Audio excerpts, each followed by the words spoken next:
Good day. It's Deuteronomy chapter 16, verse 12. And you shall remember that you were a bondman in Egypt, and you shall observe and do these statutes. You shall observe the Feast of Tabernacles 7 days after that you have gathered in your corn and your wine. Notes. Now, this is a type of the coming kingdom age when Christ will reign supreme. Pretty much, he will reign over the entirety of the world. And once again, where corn is actually should have been translated wheat. Verse 14. And you shall rejoice in your feast, you and your son and your daughter and your manservant and your maidservant, and the Levite, the stranger, and the fatherless, and the widow who are within your gates. 7 days shall you keep a solemn feast unto the Lord your God in the place which the Lord shall choose. Because the Lord your God shall bless you in all your increase and in all the works of your hands, therefore you shall surely rejoice.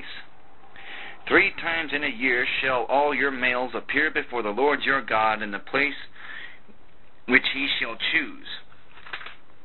In the feast of unleavened bread, which would be in April, and in the feast of weeks, which would be the first day of June, and in the feast of tabernacles, which would be our October, and they shall not appear before the Lord empty-handed. Notes. In other words, they must bring sacrifices. Verse 17. Every man shall give as he is able, according to the blessing of the Lord your God, which he has given you. Verse 18. Judges and officers shall you make you in all your gates, which the Lord your God gives you through your tribes. And they shall judge the people with just judgment. Notes. No instruction is given as to the number of judges and officers or as to the mode of appointing them, but they had to have a just form of government. Verse 19. You shall not wrest judgment, and you shall not respect persons, neither take a gift. For a gift does blind the eyes of the wise and pervert the words of the righteous. Notes. Whenever it's talking about wresting judgment, do not render dishonest judgment is really what it's talking about. And as far as being a respecter of persons, you're not supposed to lean to the rich or to the poor. You're supposed to call the case right down the middle. And you should not take a gift. Well, this is talking pretty obviously about forms of bribery. Why does it say that? Well, the next verse right there explains it. For a gift does blind the eyes of the wise, and it perverts justice or righteousness. Verse 20. That which is altogether just shall you follow, that you may live and inherit the land which the Lord your God gives you. You shall not plant thee a grove of any trees near unto the altar of the Lord your God, which you shall make thee.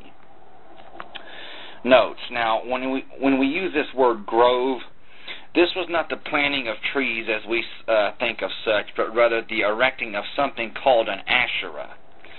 This was an idol of wood in the form of a pillar, usually placed by the side of the altars of Baal. It was the symbol of Esther, the great Canaanitish goddess,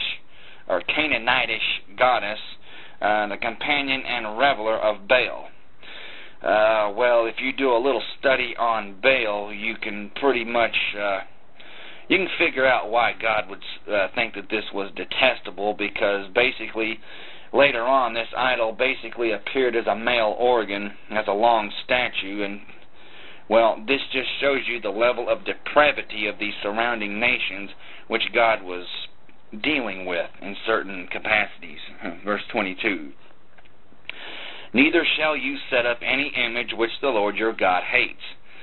Notes, there must be nothing that even leans towards idolatry, and not just strictly not allowed. Chapter 17. You shall not sacrifice unto the Lord your God any bullock, sheep, or sheep wherein is any blemish or any evil favoredness, for that is an abomination unto the Lord your God. Notes. Well, you got to keep in mind the sacrifices were meant to be typologies of Christ, and as such they had to have these certain forms of perfection. Otherwise, they were an insult to God, as would be obvious. Verse 2.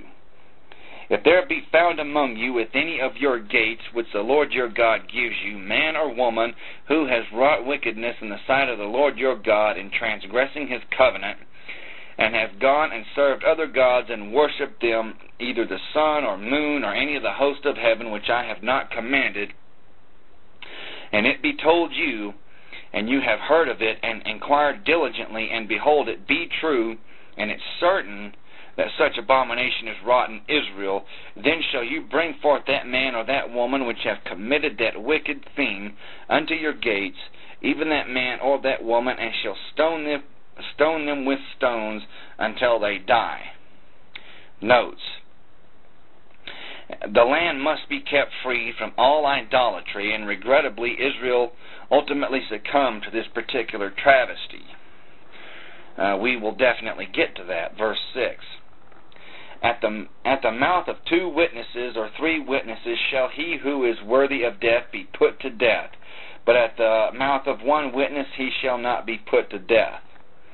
Notes: obviously 1 eyewitness was not enough evidence, at least as regarding the law of Moses, to condemn a person to death.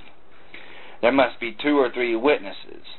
Now, this is kind of a side note, but this should show you the extremely high value that is placed on a human life by God himself. Verse 7. The hands of the witnesses shall be upon him to put him to death, and afterward the hands of all the people. So shall you put away evil from among you. Verse 8.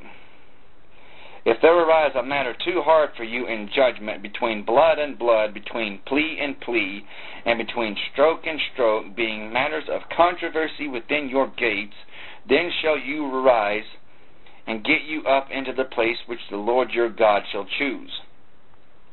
And you shall come unto the priests, the Levites, and unto the judge who shall be in those days, and inquire, and they shall show you the sentence of judgment. Notes: in other words, they're going to show you a declaration of what is legally right. Verse 10. And you shall do according to the sentence which they of that place which the Lord shall choose shall show you, and you shall observe to do according to what they inform you. Notes: now, matters of controversy were not to be decided independently of God, but on the contrary, in direct connection with him. Verse 11. According to the sentence of the law which they shall teach you, and according to the judgment which they shall tell you, you shall do it. You shall not decline from the sentence which they shall show you to the right hand nor to the left. Notes: point blank, the law is to be observed. There is absolutely no excuse. Verse 12. And the man who will do so presumptuously, and will not hearken unto the priest who stands to minister there before the Lord our God, or unto the judge, even that man shall die, and you shall put away evil from Israel. Notes: in other words, no one is going to just take the law into their own hands. They have to observe it. Verse 13. And all the people shall hear and fear, and do no more presumptuously. Notes: the modern church could learn quite a bit from this. You see it on TV all the time. If you give me money, God is going to bless you, and do this and do that. They are feeding people presumptuously, and well, they're just basically being lied to be putting it flatly. Verse 14. When you are come unto the land which the Lord your God gives you, and shall possess it, and shall dwell therein, and shall say, I will set a king over me, like as all the nations that are about me. We'll have to pick up in chapter 14 of Deuteronomy. We'll have to pick up immediately right there in mid-sentence. Thank you very much.